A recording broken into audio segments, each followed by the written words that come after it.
The real question is, how do I go on in life without New Baz Pitch content?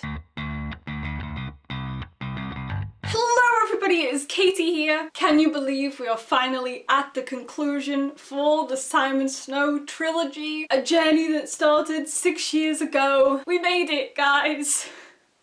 We made it. So I know you can't really see it on the camera, but I am wearing my Watford shirt. I got this 6 years ago, so it's definitely a bit too tight now. And the sleeves are very short, and yet I still love it dearly and wear it as often as I can. So I had to wear it for my final review of this series. I was also going to wear this jacket, but it is definitely far too warm in this room, so I will just show you it. But earlier on this year, I actually painted a Carry-On themed jacket. Ta-da! I spent about a week painting this, and I've only been doing fabric painting since the first lockdown. And that was the first time that I ever did something more than just a little logo. So it was an absolute nightmare to do, but it is now my favourite item of clothing in existence. So yeah, I am all Simon Snowed up. I will say now that this isn't going to be a spoiler-free discussion. I'm just going to jump in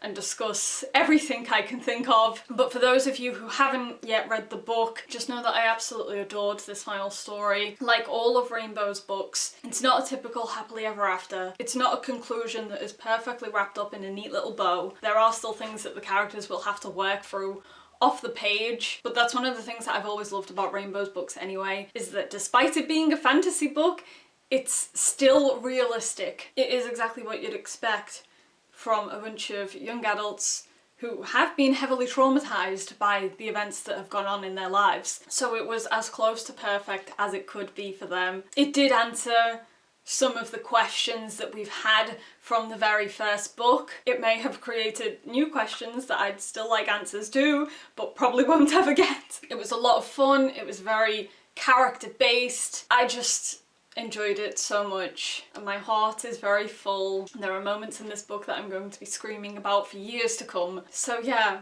I'm happy, I'm content. If you're planning on reading the book, then I hope you will be content as well. But in terms of spoiler-freeness, that's all I'm gonna say really. I'm just gonna jump right in. So yeah, be warned.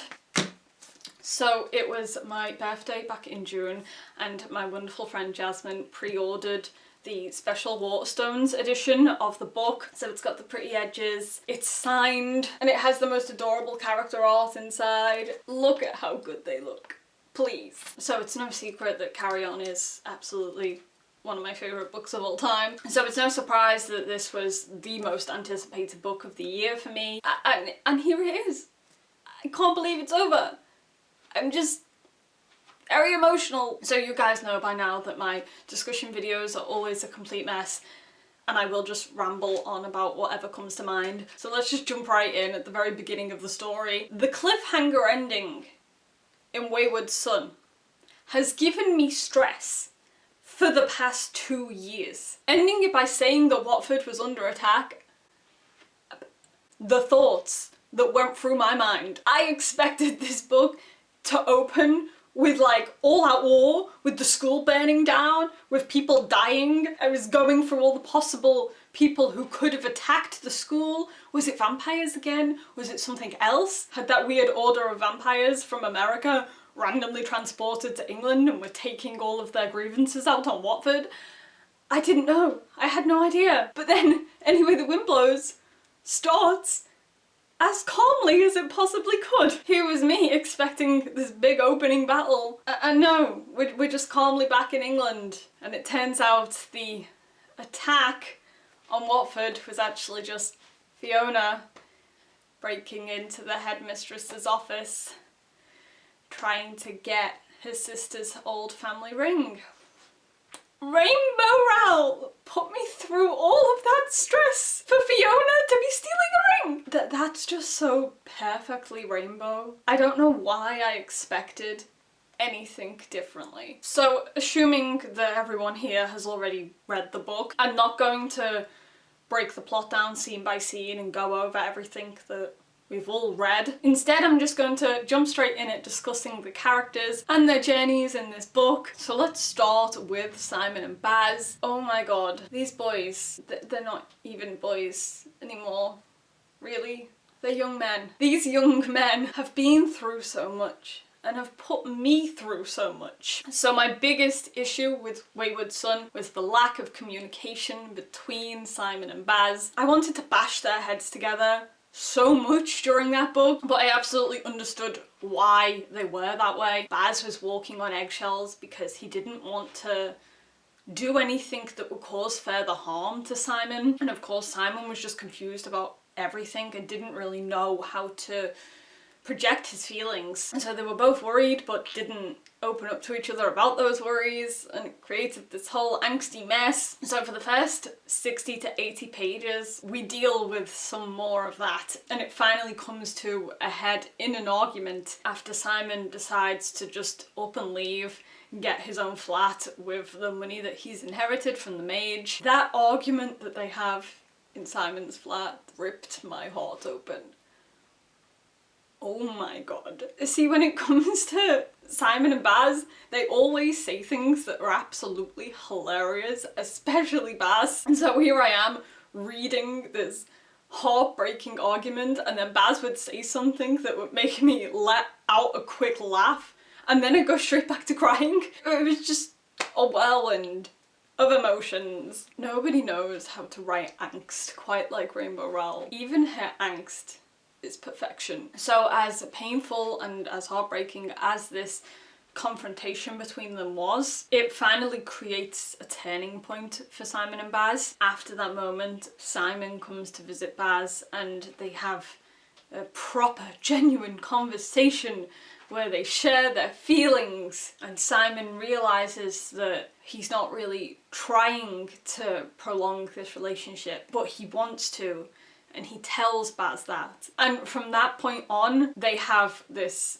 amazing level of communication that I've always wanted for the two of them. And I was thrilled with how they had discussions about their feelings and emotions throughout the rest of the book. They worked through each new problem that they came across, creating this healthy relationship. Finally! It is what they deserve. I need to just take a moment to talk about how much I loved how intimacy was dealt with in this story as well, because we know that this is the first time that Simon's ever had feelings for a guy, and obviously everything about this is confusing to him, and he's exploring this new side of himself that he didn't know about until he kissed Baz. And he has this whole internal war going on in which he wants to be close to Baz physically, but at the same time he doesn't quite know how to be, and it's not enough and too much all at the same time. And what I really loved is how him and Baz worked through that together. There were so many great conversations between the two of them after a failed attempt at getting closer physically, where Baz would always assure Simon that it was okay for him to feel like that, and would get to see what Simon was thinking, and he was just a mess. But it was so realistic to the point that it speaks to us on a personal level, because a lot of the thoughts and doubts that her characters have, so many of us can relate to what they're going through. And so I love that even though this is a fantasy series, these characters are always still written in a contemporary way. It's just a very character-driven story. So Simon and Baz throughout this book just continue to work on strengthening their relationship, figuring out what's going wrong between them and trying to fix it. And by the end, it's not all magically fixed just because they love each other. There are still things that they will have to work through, but it's good. It's a healthy relationship. There's finally communication. And so, yeah, I was just thrilled with their relationship in this book. Now to just talk about them separately for a little while. Simon Snow, my poor son. This boy deserves a goddamn break. So he's still coming to terms with the life that he's got now, the fact that he doesn't have magic. It broke my heart a lot when he was talking about how much he hated seeing magic all around him but not being able to be a part of that, which is why he wanted to go off by himself. And thankfully he was able to come to terms with that a bit more in this story. And then we have his whole plot with the new chosen one. It was like in Wayward Son we had Baz and Lamb that had me stressing out throughout the story. In this one we had Simon and Smith Richards. I don't even think I have time in this video to unpack that whole Chosen One mess. That was just a lot. But what I do really want to talk about is how Simon finally found some family. So we meet Ruth Salisbury at the very start of the book, and then throughout the story she interacts with Simon and Baz, and the whole time he doesn't know that that's his grandmother. Nothing frustrates me more than that trope. Somebody who thinks they're an orphan, they don't have any family, interacting with somebody who actually is their family, but they just don't know it. Every scene, I just wanted to scream. Especially when Simon was talking about the fact that he'd seen Lucy painted down in the catacombs. Yeah.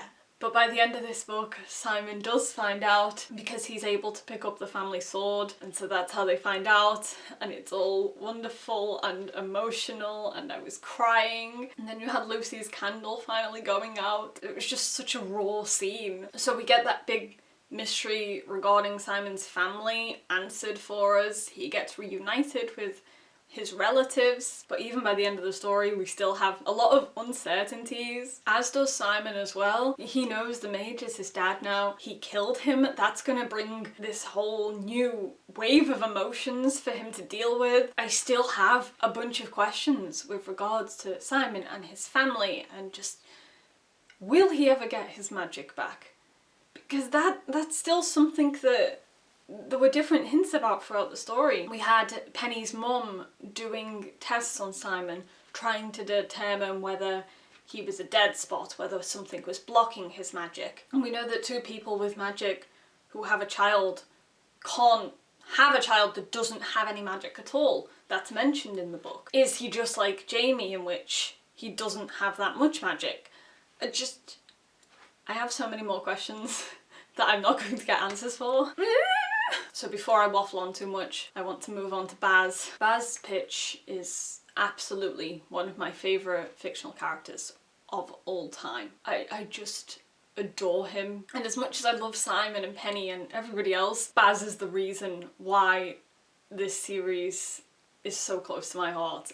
I don't know what it is about Baz. I adore him. So in Wayward Son, he was going through his emotional turmoil of trying to figure out what his vampirism means for him and his future. And it was a really heavy story for Baz, and it broke me the entire time. Whereas in this book, it's more focused on Simon's trauma, and so I was less worried about Baz, because now that he's communicated properly with Simon, he just seems a lot more at ease, which I was really happy about. One of the biggest questions that I had with regards to Baz was whether him being a vampire meant immortality, because there's nothing I hate more than a couple I love in a book where one of them is immortal while the other one isn't. I'm talking about Malik.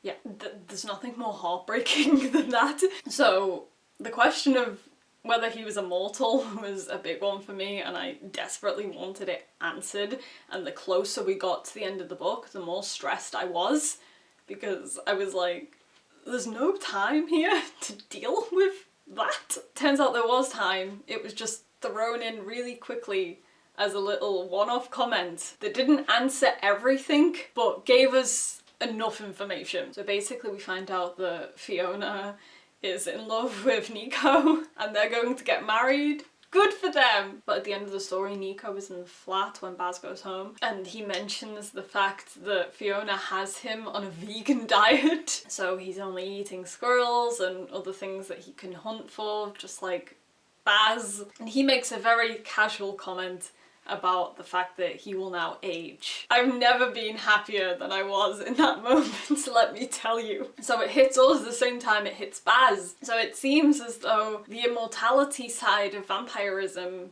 only happens if they feed on humans, which obviously Baz doesn't do. So it looks like he will age. Yay! So I'm thrilled that that was included, because I would have gone insane if we didn't get an answer to that in this book. I really would have. Just to quickly gush some more about how much I loved Simon and Baz's relationship in this book, can I just say that I absolutely adored them going back to Watford and making out in all of the places that have importance to their past. That scene in the catacombs was so funny. I just love that the two of them got to have more funny interactions in this book compared to Wayward Son, where I was stressed every time they had a scene together. So I don't want to just have this video be all about Simon and Baz, because I also adored the other characters just as much. So let's talk about Penny and Shepherd. Shepherd! Oh my god, what is this man thinking? So Penny's mission in this book is to help remove Shepherd's curse, because he's being cursed by a demon. His soul has been condemned to hell after he dies. But along the way we find out that it's not just an average curse, he's actually engaged to the demon. And it seems like he's been romantically involved with quite a few non-human beings in his past. Every time I thought he couldn't reveal something else, he went and dropped another bombshell. So yeah. That was fun. So for a lot of this book, Penny is focused on helping him rather than working with Simon and Baz. And as much as I adore Simon and Penny's friendship, and that's one of the things that I love the most about this series, I did actually like them being apart a little bit in this book and doing their own thing, because Simon always has Penny by his side. He always relies on her help. So it was good to see her finally shine in something by herself. Have a project that wasn't Simon. And her and Shepherd's scenes were some of the funniest scenes in the book. I absolutely adored their relationship blossoming throughout the story. Shepherd's so cute. When he was just having an existential crisis thinking about how cute Penelope's knees were, I loved that scene so much. So yeah, again, like Baz, this book was less emotionally traumatic for Penelope. In Wayward Son, she broke up with Micah, her future plans kind of unraveled and she was questioning everything, whereas in this book she got to have a bit more fun. She got to enter a new relationship. God knows what's gonna happen to them in the future, because I'm still worried about Shepherd.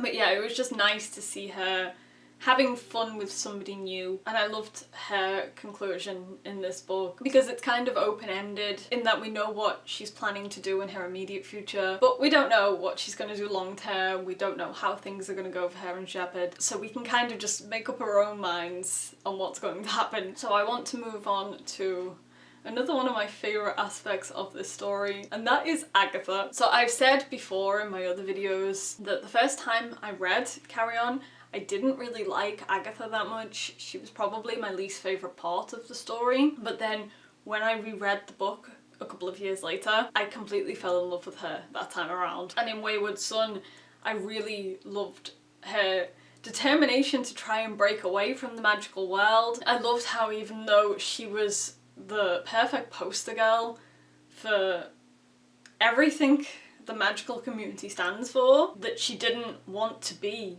a part of that world. Yes, she was popular at Watford. Yes, everybody loved her and talked about her and thought she was pretty, but none of that mattered to her. So I love how she really broke free from the expectations that people would have for a character like her. After I read Wayward Son, there was part of me that really wanted her to maybe try a relationship that wasn't with a guy. I always just thought there was some opportunity there to have her question her sexuality in the same way that Simon did, especially because the two of them were in a relationship for so long. So when I opened the book and saw this art and then met Neve, I was thrilled. Literally one of the best parts of this story for me was Agatha and Neve and their little goat subplot. I love the two of them. I love that Agatha could just completely be open and honest with Neve. She didn't have to try and keep up any appearances. She just got to be herself. And Neve's the exact opposite of Agatha. She wasn't pretty and popular in school. They are completely different people, and yet they form one of the cutest bonds. I'm so happy for Agatha. Good for her. And of course the epilogue was just a single page that focused on Agatha deciding to stay for a little while at Watford with the goats. I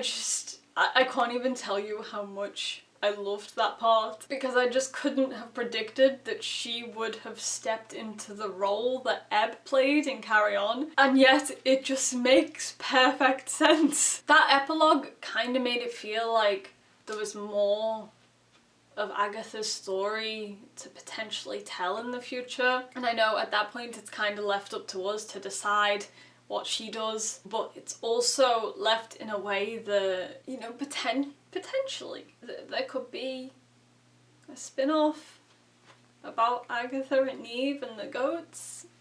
Maybe. I'm dropping hints that I want an Agatha book. I would happily read a story about the two of them. Rainbow, please. So yeah, I was utterly in love with Agatha's story in this book. Yeah, it was perfect. It was perfect. So I told myself I wasn't going to waffle on in this video, and yes, I've waffled on, and now my camera's shouting at me because I don't have much space left on my memory card. So I'm gonna have to try and wrap things up, even though I know I've barely touched upon the actual plot of this story, which is that there are now a bunch of people who are claiming to be the next chosen one, and that's going to be a whole mess in itself. But I also feel like that plot isn't majorly important in the story. It's just a way to help the characters figure out their next step. It's more about the characters than it is about Smith Richards and his attempts to be the greatest mage. What I did quickly want to mention is how much I appreciated the little plot with Pippa. These little loose ends from Carry On that were brought back and tied up. I just absolutely adored that. And Pippa losing her voice was always something that Baz never intended to happen. Always been something that he's felt guilty about. So when he sees her and realises that she never did get her magic back, that's just such a heartbreaking moment. And you could physically feel the pain that he was in over that. And so I'm thrilled that he was able to get that recorder back and return her magic to her. It was just such a small but important part of the story. That's one of the things that I love the most about Baz as well, is that he's the type of character that's made out to be this villainous little brat, when in reality he is nothing like that. And when he actually did do something wrong, he completely regretted it. He would never intentionally do something like that to anyone, and it eats away at him that it was intended for Simon and that he could have changed Simon's whole life in that moment. I think bringing things like that up and dealing with them was a part of the story that I really loved. So yeah, I was really happy with that.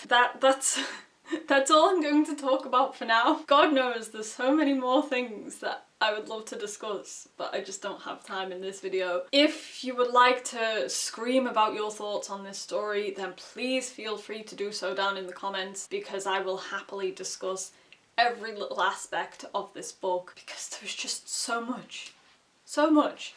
And I know for a fact that once I stop recording this, I'm going to think of a million other things that I want to talk about, but it'll be too late because I need to edit this video. But before I go, I just want to say that I absolutely adore this series and I love the conclusion to it. And this story will always have a huge place in my heart. I know I've mentioned before, but I do think that Carry On is one of the books that's had the biggest impact on me as a reader, because it really changed what I look for in a story. I know after I read Carry On, I went in search of fantasy books that have more diverse characters, and that led me to find a lot of the stories that helped shape me into the reader that I am today. So Carry On really did change a lot for me, and I'm just so grateful to Rainbow for writing Carry On in the first place, but then giving us a trilogy to help us conclude the story a bit more. I've had such an absolutely incredible time being within this fandom, in this little community. I've got so many happy memories. And so yeah, I've just got a lot of love